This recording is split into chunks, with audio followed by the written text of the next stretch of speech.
Clara had spent years serving the Hamilton family, her gentle hands polishing the silver and her quiet steps echoing through the grand halls. Every corner of the mansion carried her touch, every smile from young Ethan warmed her heart. But one morning, peace shattered like glass. Margaret Hamilton's furious voice pierced the air. "The family jewel is missing," she cried. And the only one who had access was her. Clara froze, her broom slipping from her hands. "Madam, I would never—" "Silence," Margaret snapped, her eyes cold. Adam Hamilton entered the room, his face stern but uncertain. "Mother, let's not jump to conclusions." But Margaret's word was law. "She's a thief, Adam. She betrayed us." Clara's heart broke as police arrived. Neighbors watched as she was taken away, her tears unseen beneath the flashing cameras. Her only thought was Ethan, the child she had loved as her own. At the police station, Clara sat in silence. The walls felt colder than the mansion she once served. Officers asked questions she couldn't answer. Where was she when the jewel disappeared? Why had she been near the study? "I didn't take anything," she whispered. But no one listened. They didn't need proof. Margaret Hamilton's name was enough. That night, Clara returned to her small house, exhausted and broken. She looked at her empty hands and thought of Ethan's smile. For the first time in years, she prayed for strength, not justice. News traveled fast. "Maid steals from billionaires," the headlines read. Neighbors crossed the street when she walked by. Clara could feel their stares burn through her skin. Yet, in the silence of her small home, a knock came one afternoon. When she opened the door, Ethan stood there, tears in his eyes and a drawing in his hands. "I don't believe them," he said. "You're my family." Clara knelt and hugged him tightly. For the first time since the nightmare began, she smiled. Days passed. The court summons arrived, heavy with accusation. Clara couldn't afford a lawyer, but she refused to give up. She gathered old letters of recommendation and photographs from previous employers. "If truth has a voice," she murmured, "I will make it heard." Outside, storm clouds gathered again, but inside her small home, a fragile flame of hope began to burn. Meanwhile, Margaret Hamilton prepared for war. She hired the city's best lawyer, Dr. Marcelo Ribeiro, a man known for never losing. "Shall be crushed," Margaret said coldly. Adam remained silent, torn between loyalty and guilt. In the mansion's silence, Ethan stared at his grandmother with fear. He didn't understand the cruelty behind her smile, but he could feel it. Somewhere deep down, he knew something wasn't right. The morning of the trial arrived cold and gray. Clara walked toward the courthouse wearing her old maid uniform, the only proper clothing she owned. Each step echoed like judgment. Reporters waited outside, cameras flashing as whispers followed her. Inside, she sat alone, clutching her small bag of papers. "State your name," the judge ordered. "Clara Reyes," she answered softly. Margaret sat proudly on the other side, her lawyer ready to strike. The prosecutor's voice thundered through the room, a servant who forgot her place. Clara stared at the floor, her heart pounding. But inside, she whispered a promise. "They will hear my truth." The courtroom filled with murmurs as the trial began. Dr. Marcelo Ribeiro, the Hamiltons' lawyer, stood tall. "Ladies and gentlemen," he began, "this woman betrayed trust for greed." Clara clenched her hands, trying not to break. She had no one to defend her properly. Her court-appointed lawyer sat still, disinterested. Margaret smiled faintly, her victory already imagined. But in that silence, Clara raised her head for the first time and whispered to herself, "Truth doesn't need power, only courage." Witness after witness stood against her, servants, neighbors, even strangers. "She was seen near the jewelry room," one said.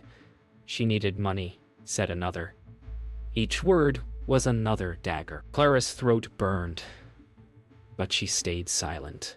Adam avoided her gaze, sitting beside his mother. When her turn finally came, she stood up and said, "I have served your family with love. I have nothing left but my name, and I will not let lies destroy it." The courtroom fell quiet, only Ethan's eyes, watching from the back, shone with belief. Outside the courthouse, the world had already chosen a villain. Newspapers screamed, "Hamilton Maid steals priceless heirloom." Online, strangers called her greedy and deceitful. Clara sat alone in her small apartment that night, the glow of the headlines reflected in her tearful eyes. "I will not break," she whispered to the empty room, "even if no one believes me. I know who I am." Her truth became her only shield. Inside the mansion, Margaret's control was absolute. "Justice will be swift," she told Adam coldly. He hesitated. "Mother, what if she's innocent?" Margaret's eyes narrowed. "Innocence is for the weak. We protect the family name." Ethan overheard from the doorway, confusion in his small eyes. That night, he couldn't sleep. He remembered something from the night of the theft, a light in his grandmother's office, and the sound of a box closing. The seed of truth had awakened. The days dragged on as Clara faced humiliation in the courtroom. Each morning she walked through whispers and stares. But while the world turned against her, a small heart still believed. Ethan sat in his room, replaying the night of the missing jewel. He saw the faint glow from his grandmother's office and heard her whisper, "Clara will be an easy target." He remembered it clearly now. His small hands trembled as he clutched his drawing of Clara, his second mother, his truth. He had to tell someone, but everyone treated him like a child. So, he waited, watching the lies grow around him like walls. At the next hearing, Clara sat silently beside her new lawyer, Emily Carter Young, determined and unafraid. "I've read everything," Emily said. "Your story doesn't match their evidence." Clara's voice trembled. "Do you believe me?" Emily nodded. "Completely. Now let's prove it." For the first time in weeks, Clara felt a flicker of hope. Emily wasn't just a lawyer, she was a fighter. One who saw justice where others saw defeat. Emily spent nights digging through records, cross-checking times and witness statements. She found inconsistencies everywhere, missing reports, broken camera footage, and erased names. "Someone wanted this buried," Emily whispered. Clara watched her work with quiet gratitude. "You're risking your career," she said. Emily smiled faintly. "Then it's worth something." They were no longer maid and lawyer. They were two women standing against the weight of power. Inside the Hamilton mansion, fear began to creep. Staff whispered about strange orders and missing records. Margaret moved through the halls with rehearsed calm, but her reflection in the mirror showed cracks. Adam avoided her gaze, the weight of silence growing unbearable. "Mother," he said one evening, "the truth always finds its way." Margaret turned sharply. "Not if you know how to silence it." For the first time, Adam saw something in her eyes, not power, but fear. Ethan could no longer bear it. Late that night, he crept into his grandmother's office. The air smelled of perfume and old secrets. He pulled open the drawer, and there it was, a small wooden box with a golden lock. He lifted the lid slightly, his breath catching as a faint sparkle reflected in his eyes. The missing jewel. He shut the box quickly and ran to his room, his heart racing. He knew now what he had to do, tell the truth, no matter the cost. Morning sunlight broke through the courthouse windows like hope cutting through darkness. Clara stood outside the courtroom, her hands trembling but her eyes steady. Emily placed a reassuring hand on her shoulder. "Whatever happens today," Emily said, "you've already won by standing up." Inside, Margaret and her lawyer prepared for another easy victory. But fate was waiting at the door, small, determined, and innocent. Ethan had escaped his nanny and made his way to court. He was ready to speak the truth that adults were too afraid to face. The trial resumed with the same harsh rhythm. The prosecutor's voice cut through the room, sharp as a blade. "The evidence is clear," he declared. Clara sat silently, her gaze lowered, until a sudden commotion broke the order. The courtroom doors opened. Ethan ran inside, breathless. "Stop!" he shouted. Gasps filled the hall. He ran to Clara and wrapped his arms around her. "She didn't do it," he cried. "Grandma did. Time froze." The world turned to listen to the voice that no one had expected. The judge called for silence, but the boy's trembling voice continued. "I saw her. Grandma had the jewel." She said Clara would be an easy target. Margaret froze, her hand gripping the armrest. The prosecutor tried to object, but the judge raised a hand. "Let the boy speak." Tears streamed down Ethan's cheeks as he described the night of the theft, the box, and his grandmother's whisper. Every detail matched the missing pieces Emily had uncovered. The courtroom fell into a stunned silence. Adam stood slowly, his voice breaking. "Ethan, is that true?" The boy nodded. Margaret tried to speak, her words shaking. "He is a child. He doesn't understand." But the courtroom had already shifted. The truth was now alive. Emily rose confidently. "Your Honor, we request an immediate investigation into this testimony." The judge agreed. "Court will adjourn until verification." Margaret's face paled. Her empire of lies had begun to crumble. The courtroom emptied in silence. Clara walked out, holding Ethan's hand tightly. She looked down at him and whispered, "You were braver than any of us."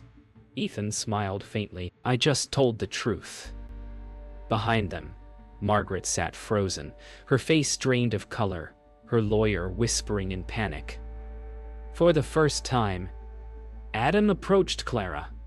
"He was wrong," he said softly, "and I'll make it right." Clara nodded but said nothing. The truth didn't need words anymore. It was shining brighter than the jewel ever could. Night fell over the Hamilton mansion like a confession waiting to be heard.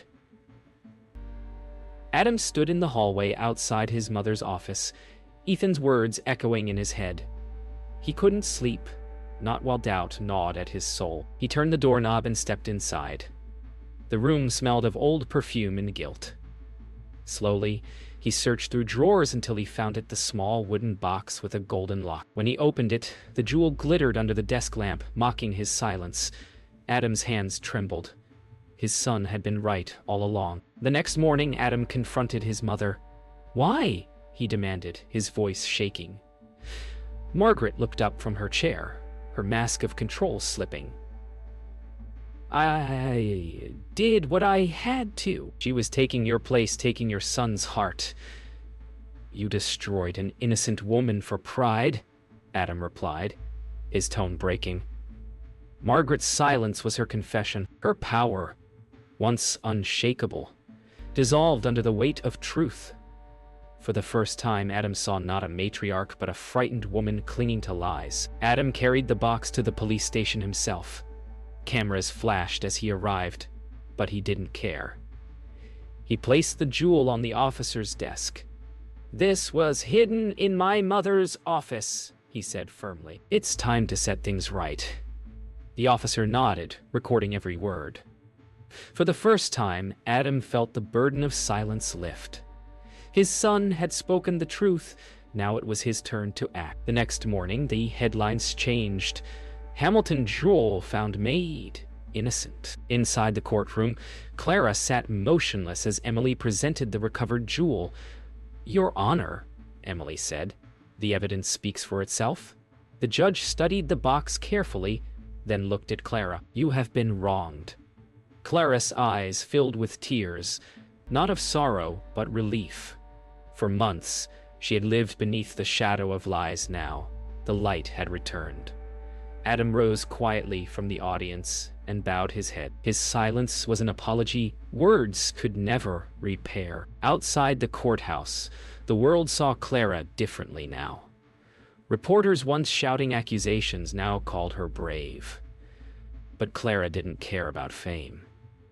She turned to Adam and said softly, "Justice isn't revenge. It's truth." Ethan ran into her arms, smiling through tears. Adam placed a hand on her shoulder. "Thank you for forgiving what I never had the courage to face." The wind carried away the noise of the crowd, leaving behind only peace and the sound of truth, finally breathing free. The courtroom was silent as Margaret Hamilton took the stand not as a witness, but as the accused. The same marble walls that once echoed her power now reflected her shame. The prosecutor's voice cut through the still air. "Mrs. Hamilton, do you deny hiding the jewel?" Margaret's lips trembled. "I did it to protect my family's name," she whispered, "by destroying someone else's life." Her silence was louder than any answer. The judge's gaze was cold. The woman who once controlled everything now stood small before the truth. Emily stepped forward. "Your Honor, months of lies ruined my client's life. The evidence, witnesses, and even Mrs. Hamilton's own confession prove Clara's innocence." The judge nodded. "The court declares Clara Reyes innocent of all charges." The sound of the gavel struck like thunder. Clara closed her eyes, tears sliding down her cheeks. The weight she had carried finally lifted. In that moment, every cruel whisper and sleepless night faded into silence. Justice had finally spoken her name. Margaret's lawyer lowered his head. "Your Honor, we request leniency." But the judge's voice remained firm. "Power does not excuse cruelty. Mrs. Hamilton will face charges of defamation, obstruction of justice, and perjury." Gasps filled the room. Margaret's eyes widened, her empire crumbling in an instant. Adam turned away, unable to watch. He had lost faith in the woman who once taught him pride, but never compassion. Outside the courthouse, Clara was surrounded by flashing cameras, but she didn't hide. A reporter asked, "How does it feel to be free?" She smiled gently. "Freedom isn't given by courts, it's earned by truth." Emily stood beside her, proud yet humble. The two women shared a quiet look, sisters in justice. Ethan ran to them, wrapping his small arms around Clara. "You're my heart, Mommy," he whispered. The world paused as love replaced judgment. Later that evening, Adam stood before the press. "I was silent when I should have spoken. My mother's actions do not define our family. Our courage to face the truth does." He turned to Clara. "Thank you for teaching me what honesty costs and what it restores."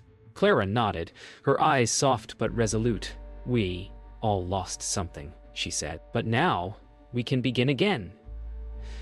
Behind them, the mansion lights flickered on, no longer symbols of power, but redemption. Weeks after the verdict, Clara stood outside the courthouse once more, not as a defendant, but as a free woman. Reporters called her a symbol of courage, but she didn't seek fame. "I just wanted my name back," she told Emily. Emily smiled. "You gave it back to every woman who's ever been silenced." For the first time in months, Clara felt the warmth of the sun without fear. Justice had not made her bitter, it had made her whole. Adam reached out, days later. "I can't undo what's been done," he said quietly. "But I want to make something good out of it." He told Clara his plan, a foundation in her name, to help women who'd been falsely accused and silenced by power. Clara hesitated. "I'm no hero," Adam smiled sadly. "You are to those who need hope." After a long silence, she nodded. "Then let's give them a voice." Months passed. The Reyes Foundation for Justice opened its doors. Inside its modest office, Clara guided young women through their cases, listening with patience and kindness. Emily worked beside her, drafting legal briefs late into the night. The walls were filled with photos, not of wealth, but of survival. Clara no longer wore a maid's uniform.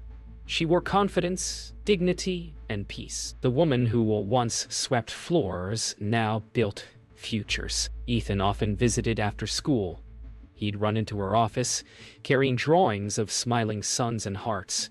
"You're my family," he said, hugging her. Clara would laugh softly. "And you're my little light." Adam sometimes joined them, quieter now, more human. He'd rebuilt his life, not with money, but with humility. For the first time, the Hamilton name stood for something honest. One evening, Clara walked alone to the hill overlooking the city. The sunset painted the sky in gold and crimson, the same colors of the jewel that once brought her pain. She closed her eyes, breathing the calm air. Her voice was a whisper carried by the wind. The truth always finds its way. And as the sun disappeared, Clara smiled not as a victim, but as a woman reborn.